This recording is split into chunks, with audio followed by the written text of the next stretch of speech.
Biasanya mah ke bakso mawar merona teh selalu pesan baksonya aja. Ai sekarang mas kami teh lagi pengen gitu ke Bita nyobain mie aminnya. Enakan yang ngebakso di sini itu tempatnya teh ber-AC, luas terus adem, terus jangan hariwang. Di sini mah sudah bersertifikasi halal baksonya juga. Tempat bikin baksonya juga open kitchen, jadi bisa lihat kalau si mamangnya lagi bikin baksonya. Ya udah emang sekali mam ini udah penasaran nih nyobain yaminnya yang pakai bakso urat 1 sama bakso telur 1.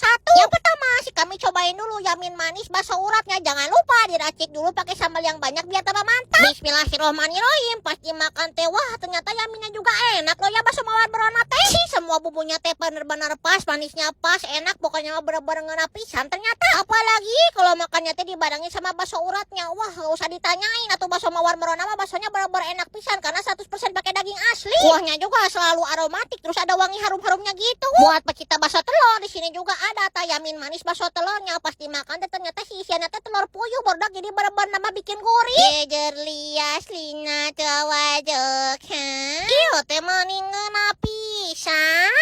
Buat semacamnya mendingan kalian cobain aja bakso goreng kejunya. Ini menu barunya. Wah ternyata benar-benar bakso goreng ditambahin keju gini jadi tambah nikmat rasanya. Urusan minumannya mas kami pilih yang segar, es kelapanya. Wah benar-benar enak banget, cocok banget. Udah makan yang pedas-pedas terus minumnya yang dingin kayak gini. Sok atuh segera didatangin dan dicobain. Nama tepatnya teh bakso mawar merona.